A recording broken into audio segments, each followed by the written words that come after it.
Hey Zips fans, Spencer German of the Zips Digital Network, joined by the head coach of the Akron women's soccer team, Noreen Hurley, at the conclusion of their exhibition match against St. Francis out here on Cub Cadet Field. Coach, just take us through some of your final thoughts here in your exhibition that's supposed to sort of get you ready for that first regular season game. What were your overall thoughts from today? Well, we still have a lot of work to do, but that's okay. The players knew that coming in. We used it as another training session. We have a lot of new kids we're integrating. We were, but the fitness levels were good. We tried to get kids around. We switched things up a lot, just to kind of see. We're still evaluating players. This is our 6th day together and training, and so we got to keep it in perspective too. Obviously, we're disappointed, but it is an exhibition, and that's what you put these together for, to see what the kids are doing and how we can move forward from that.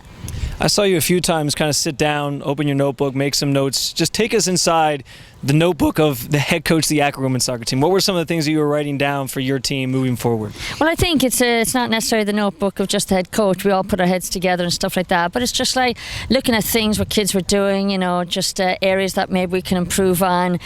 Just our positioning in the middle of the park wasn't great, But there's a lot of positives to take today. A lot of kids everybody that was available today got a run out.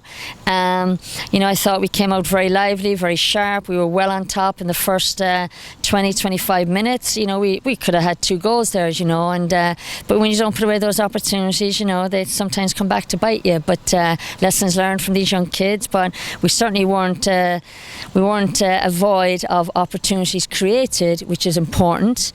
And now we got to do better putting that ball in the back of the net. Obviously, Ashley Amato scores your lone goal for the day. What did you think of her effort, especially being on the defensive sort of back end of your team and being able to put one in? Well, Ash kind of got forward in that position. I think it was off a throw-in or something. And, she's like that. She likes to burst forward. Sometimes she's at pace and the ball broke somehow and she just connected with it. And it was a quality finish to get us back in the game. And, but then we made a couple of individual errors and, and we allowed them back in. But again, as we said to the players after, these are things that can be corrected. And if we weren't creating opportunities, I'd be worried. But I thought the first half we did that very well. What was it, like 13 corners or 14 corners to 1? And their opportunities we're creating, it shows that we're getting forward. We're getting 13, 14 corners in the game. So when you look at the score 3-1, it doesn't reflect it, I don't think. But fair credit to St. Francis, they got their opportunities, they put it away, and we got to be better at that. And there's no getting sugarcoating that one. Aside from obviously the corner discrepancy and maybe not putting some of those in as much as you would like, it felt like the offense did play pretty well together and they had their chances. They were attacking, especially in the first half, as you mentioned, especially when Sydney was out there. What did you think of the overall offensive effort that you saw out there today? Well, we were very pleased in the first half. I thought the second half we got a bit sloppy, and we didn't create as many opportunities, and I think that's where we allowed them into the game. But we started off strong, and it's a matter of fitness levels too and workload. So we'll hopefully. As I said, there's a lot of positives to take, and there's certainly areas everybody knows in this team that we need to keep getting better and getting the kids meshed and getting used to each other. And we still have a few players we got to add to this group, and it'll still take us a few games to get it right totally.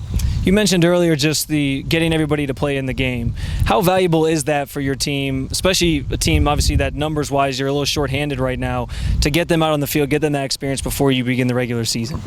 It's important because it gives us a chance to see what they have to offer, and plus it gives them a chance to showcase themselves and really just to get the minutes in and keep the levels up. And we had a few mix and match lineups there, but as the season evolves, that'll solidify a little bit more and more. But the important thing is that everybody got a run out today, and that's what pre-season for, and the first few games are for, is to just put kids out there and see what we have, and then start fine-tuning it as we get to the real meat of the season, which will be the MAC.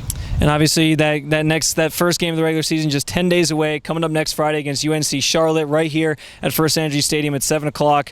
What will the next week sort of look like for you guys? What will you be focusing on as you get ready for the opening match of the season? We don't want to give anything away in case UNC Charlotte are listening.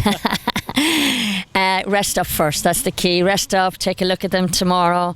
We're actually giving tomorrow off, so just a little bit of recovery, and then we'll put our heads together as a staff, and when we look at this game and in the clear light of day, and we'll plan the next few days and see where it takes us. Well, as we said, 10 days out from the season opener for the Akron women's soccer team, right back here at First Energy Stadium next Friday, 7 o'clock against UNC Charlotte. Until then, you can follow along with the Zips over at GoZips.com. Coach, as always, we appreciate the time. Thanks very much, as always. As always, go Zips.